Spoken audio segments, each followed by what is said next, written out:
Welcome friends to another r/I don't work here lady video. As always, if you enjoy these videos, please make sure to hit that subscribe button. Our first story is by Pakui7. No lady, you're wrong about absolutely everything. Last time I stopped by Pearl Harbor was maybe January 2020. I had some hours to kill and I like going through the exhibits, reading the histories and so on. I had to park pretty far away and while walking in, I was checking out the different types of people coming and going. Nothing stood out, other than the sheer variety really. When I approached the gate, there was one couple in front of me. I don't remember much about the husband, but the wife? She was in her late 40s or early 50s and dressed like she was going to a fancy dinner. She also had a massive purse and another bag of some sort. Well, they don't allow people to bring in things like that, and they have lockers nearby to store these items securely. Some young guys in uniform were working the gate and told her as much. She started arguing with them, getting nastier and nastier, saying they have no right to stop her and they can't make her do anything.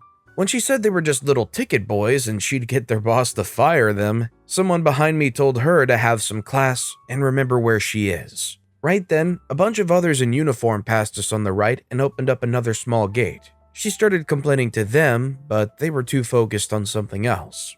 They were helping a very old man, in full uniform, get through on his wheelchair. Everyone but her recognized who this must be and, to be honest, a kind of chill went through me. We all stopped talking and tried to pay respect in sort of a solemn, quiet way. She, however, upped her volume and tried telling the old man to get his employees in line. He ignored her, but three of those in uniform moved quickly and physically escorted her far away to the left and out of our sight. We were all left astounded. I don't know how many veterans of Pearl Harbor are left, but that man is a treasure.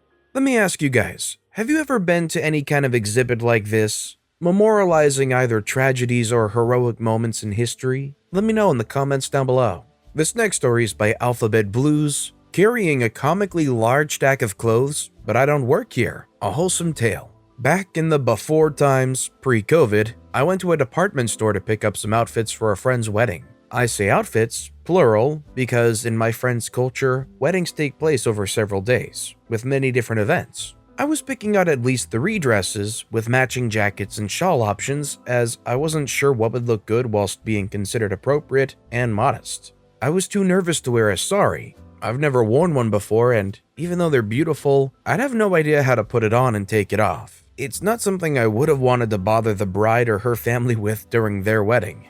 I must have been carrying 9 or 10 items around the store with pretty much my entire body blocked by a huge pile of clothes I was going to try on. I'd come straight from work, so I was wearing a white button-down shirt and plain black trousers with a giant pile of clothes. It wouldn't be immediately apparent that I wasn't wearing a lanyard, and obviously didn't work in there. I was just buying a lot of items. As I was heading towards the fitting rooms, an older lady, maybe in her 70s or 80s, walked up and asked where she could find one of the jackets I was carrying. At this point, I'd wandered through so many departments of the store, I couldn't remember what area I'd picked it up from. I politely explained that I didn't actually work in the store and was choosing items for a friend's wedding. The lady was so sweet when she realized I didn't work there. She profusely apologized for bothering me. She hadn't bothered me at all, and she got a bit teary and said how much she loved weddings. She offered to say a prayer for my friend and her future husband, and to wish them a long and happy life together. She even told me which of the dresses I'd picked up she thought would look best on me. A dress in a jewel tone that was a bit brighter than what I usually would wear, but when I did try it on, she was totally right. It looked lovely. Sometimes I think about that sweet lady and hope that she gets to attend many more weddings and joyous events in her future. So no shouting, no Karens, no drama, just a lovely older lady and me carrying a comically large pile of clothes. To me, it's always surprisingly touching that somebody can get so worked up over just thinking about events like weddings. The fact that just thinking about weddings and people's joy and all the fun that comes from them and actually tearing up over it is such a surprisingly blatant display of humanity that I'm not familiar with all too often. This next story is by Xi Lee. I thought this would never happen to me, but yeah. I always loved reading and watching YouTube videos about the I don't work here lady experience, but I never thought that I would be on the receiving end of one. So about a month ago, I was at the mall at the game store. I was trying to decide what Nintendo Switch third-party controller to buy. I didn't like the feel of the official Switch Pro controller. I narrowed down my decision to 2 controllers and I held both the boxes on my right and left hands. I was reading some stuff on the back of the boxes and I went to the store employee on the counter to ask for some further details. I was in the middle of asking stuff with the employee at the counter when this lady, who looks to be in her late 30s, comes in with her son that appears to be a 6-year-old, interrupted me and waves at my face. She says, "Excuse me, which aisle do you keep the Spider-Man game for the PS4? I say, "Sorry lady, I have no idea. I don't work here." I then look at the employee who I was talking with and signaled him to help the lady first. He was about to direct her to the aisle where the game was, but was suddenly interrupted by the lady. She looked at me again with a more stern look. She says, "You should know where these games are. Shame on you." I sigh and say, "Like I said, I don't work here." At this point, the employee managed to get in between me and the lady. The employee says, "Ma'am, sorry, but the game you want is over at shelf 3 near that big cardboard display." The lady says, "Now wasn't that hard?" She looks at me and says, "You're just lazy." Now the store employees wore a blue shirt and black pants and had an ID lanyard with their picture in it. I was wearing some khaki shorts and a red polo shirt and had flip-flops, so it was obvious I didn't work there. At this point I just had enough, so I paid for my controller and left the store. Unfortunately for me, I met this lady and her son again at the taxi stand in line. She was ahead of me and we were like 1.5 meters apart, due to the social distancing rule in place. She smirked and started to talk to me. "So they let you go, huh? Serves you right for being rude." At this point, I've had it up to here and just said whatever came to my mind. I say, "Screw you, lady. Did you even understand what I said? I do not freaking work there." Her eyes opened wide and it was clear she got triggered by my swearing.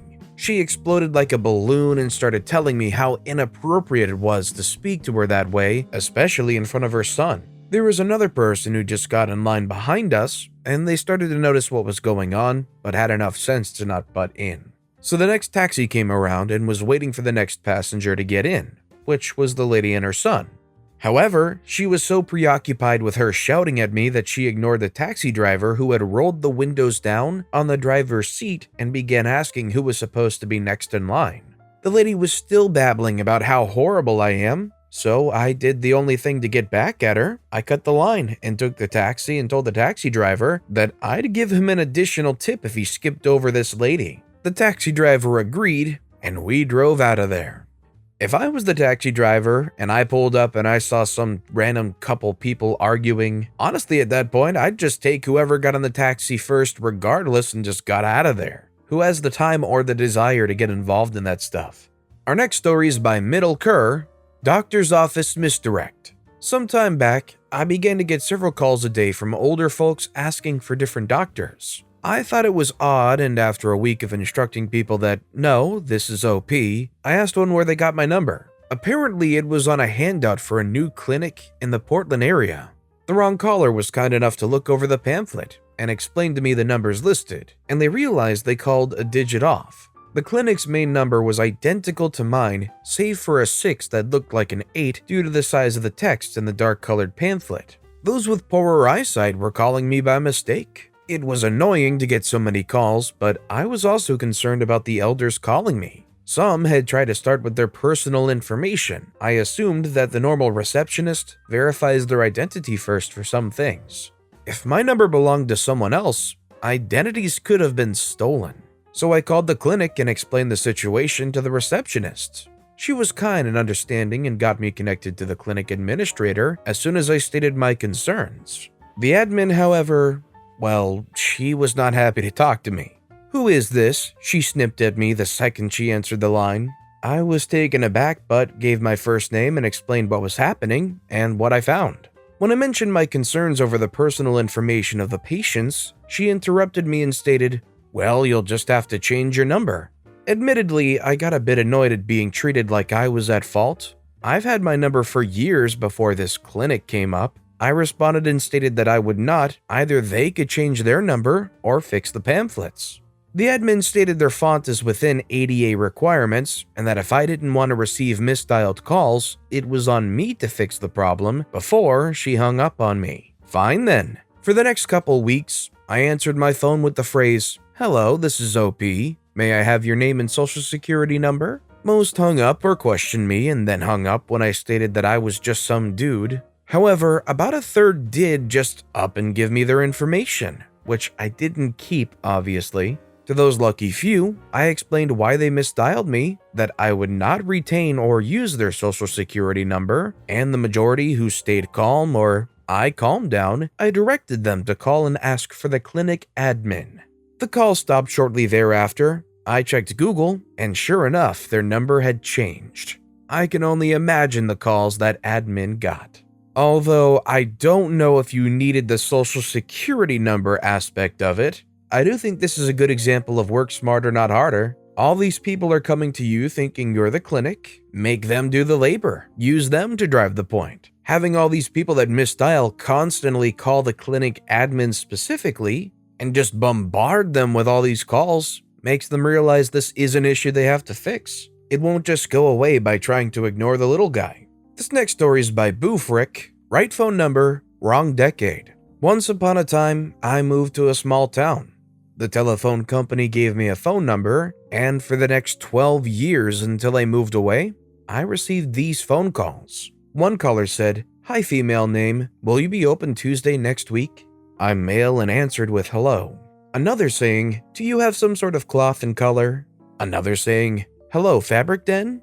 Sigh. I had been given the phone number of the defunct Fabric Den. I was kind in my responses, saying that the Fabric Den was no longer in business and they had called my home. I talked to the telephone company and they said that old telephone numbers were held back and not reassigned for at least a year. I learned who had owned the business when it had closed, that they still lived in town, and that they were in the phone book. It was a small town. Thereafter, I kept a note by my phone with the month and year the business ended, their name, and that they were in the phone book to give that information to these callers. Almost everyone knew who they were already. As the years went on, it became more and more sad, the old women who called, thinking that the Fabric Den still existed. Either they'd not been in town for years, or their memory was failing them. I got calls from debt collectors asking for the business. I gave them the same information, but they were more persistent for a while. Meanwhile, the phone calls from old women continued, but luckily dwindled. The last one was 2 months before I moved away and sold the house. It was heartbreaking to tell her that the Fabric Den had been out of business for 13 years, and that she had reached a private number.